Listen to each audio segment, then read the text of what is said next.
What is going on YouTube? This is Jebus with the Beer and Peanuts Gaming Guild. I wanted to provide you an update to the Jebus Templar tank build and a quick review of the patch notes released a few days ago. As you know from my previous videos, I've moved into the veteran content, which means veteran dungeons. Some of the skills in the build that I previously released have scaled extremely well and some have not. Because of this, I modified the build in a few ways that I believe support the gap between that initial content that we've been through and the veteran content that I'm starting to see. I'm still running sword and board and dual wield, but I have replaced the bow with a restoration staff, and we're going to discuss as to why I feel this change is better suited for the build in this video. Let's take a quick look at the most recent patch notes. The two I'm going to focus on in relation to our build is the Radiant Ore and Puncturing Strikes.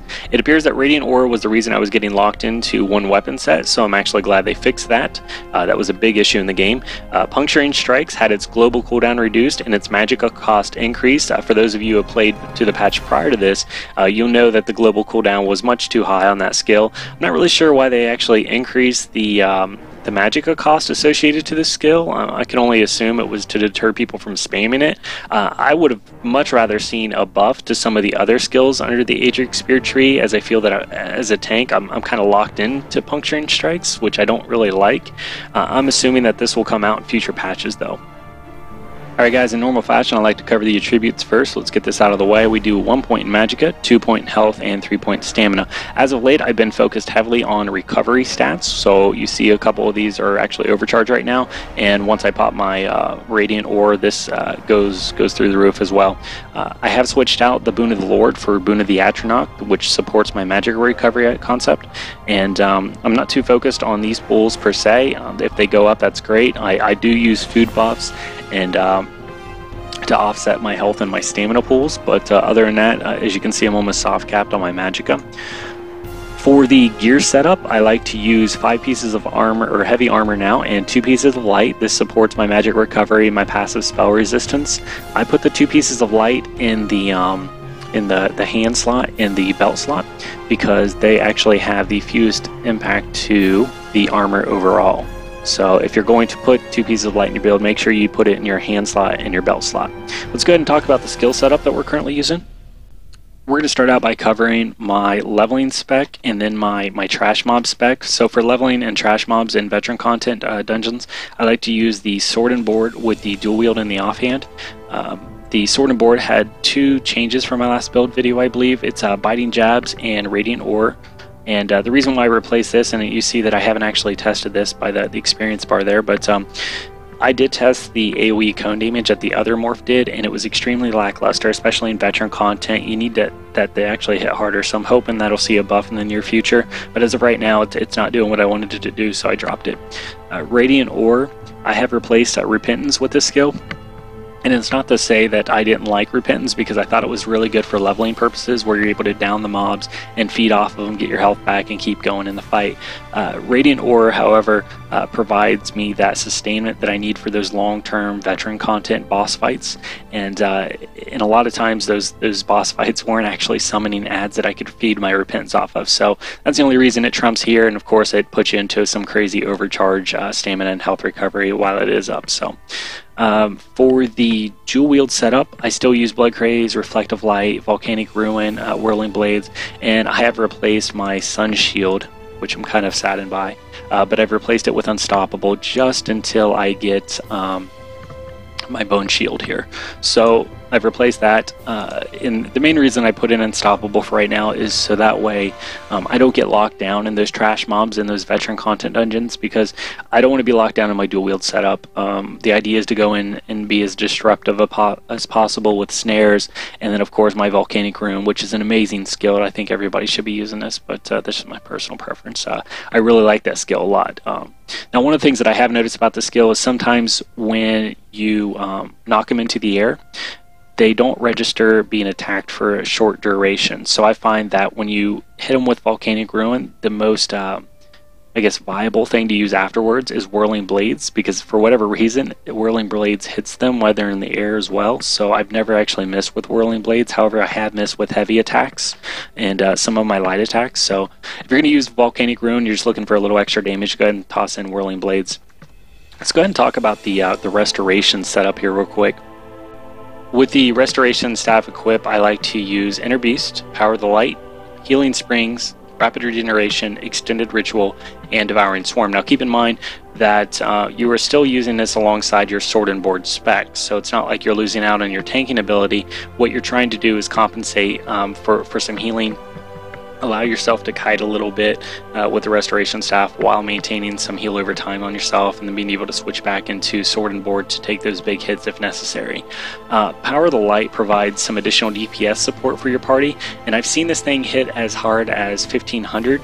I thought that was a cap. I was told that maybe it's based on your magic pools, so I'm not quite certain of that, but I thought it was capped at 1500. But I really like it. Sustained DPS, it synergizes real well with whatever your party's doing to the mob, and it's just a very cheap attack that we can use in a dungeon to otherwise support the damage that's going on in that given fight. And of course we also have our ranged inner beast taunt. So essentially that's it for the Restoration Staff and how I like to use it. Heal over time, swap back into your Sword and Board spec, and this is where it's at though. This is where I like to tank for the most part, but if need be, we can get down with the Restoration Staff. Alright, let's take a quick peek at our passives from our class lineup first. Our Adric Spear category, I've taken them all. Spear Wall, this goes back to what I said previously about having bitey jabs on the bar. You're not going to be able to go without one of these skills here because you need to have this Spear Wall. This is essential for any tank.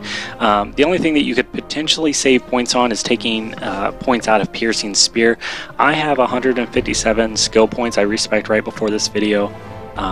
And that's at vet 2, so I'm assuming that if you're higher than this, you probably have a lot more skill points if you didn't grind. But if you did grind, this is an area where you could potentially save a few points in the Piercing Spear passive. For the Dawn's Wrath, once again, I'm taking them all here as well. One thing I want to point out is your Illuminate passive. Spell resistance is increased by 500 if the attacker is affected. Essentially what this means is in our dual wield, because we use Reflective Light, and our Restoration Staff, because we use Power of Light, we should be soft cap in our spell resistance against any enemy that we would otherwise be attacking, as long as those two skills are up on the enemy at the time that we're attacking. So that's really cool to know. I would definitely put points in there just because, for the most part, what I've seen is there's a lot of spell attacks in this game, and you want to try to mitigate that as much as possible, especially in your designated role in the group. For the Restoring Light tree, take them all. All of them are beneficial here. So Master Ritualist, this was regionally nerfed, but it's still beneficial to have on your bar. It increases resurrection speed by 10%, 20% when it's maxed, and of course gives them back 50% of the health, which is great. So that is pretty much it for the class spells. Take them all if you can. If not, look at what's working for you and what's not, and then adjust accordingly. For the weapon passives, I take everything in Sword and Board. I take everything in Dual Wield. That increases your damage. This increases your mitigation. It also reduces your cost to your bash, which is the bread and butter of most of these tank builds. But for the Restoration Staff, I like to take Essence Drain, and I've taken Restoration Expert. Obviously, because it's a free passive, so you might as well do it if you got the points to spare. I have bypassed the Cycle of Life. It says deal 1% damage for every 20% health you have. So if I'm at 100% health, I think when this thing is fully maxed out, so I'll hit an additional 10% harder. And for me right now, I was trying to avoid, I've got some passives coming up that I'm going to have to drop a few points in. I just didn't want to be short on points, so I'll probably take that in the end, but as of right now, I don't have any points in. Absorb, this is really good for a tank to have, especially in our kite or our big boss fight there. Every time we heal or block a spell, we regenerate Magicka in 22, so I'm assuming this is 44 once it's completely maxed out, but I'd be disappointed if it wasn't the case. So we'll see. That is for the most part our weapons passives. So everything in one-handed in shield, everything in dual wield, and for the most part everything in Restoration Staff. For our armor passive setups, we're going to take everything in the heavy armor tree. We're also going to take the first 3 in our light armor, because we are using the 2 pieces of light armor now specifically to increase our magic recovery and give us some additional spell resistance. For the heavy armor though, we're trying to reach the reason why we're not using full light is because we're trying to get this reduced cost of blocking by 20%. Bracing is extremely good to have as a tank, and I find it extremely beneficial in these dungeons to not have to worry so much about the big cost coming out of blocking. World passives, I take Soul Summons, and I take Soul Lock simply because of the revivability. The Vampire tree, I take them all except Savage Feeding. For the Fighters Guild, I take Intimidating Presence, Banish the Wicked, Persuasive Will, Mage Adept, and Magic Controller. This reduces Volcanic Ruin by a good bit, so definitely have that. For the racial passives, I like to take them all here. Obviously, I'm a Dark Elf, and I like all the passives for the Dark Elves. For my crafting, I do have points into Blacksmithing, Enchanting, and Woodworking. Alright, that's it for this video. I hope that you're finding these build videos helpful. I'll let you know if anything changes to the build and keep an eye on upcoming patch notes. I plan on giving a playthrough of some of the dungeons in the near future showcasing the build. Once again, if you're looking for a guild, please feel free to hit us up at beerandpeanuts.com. Until next time.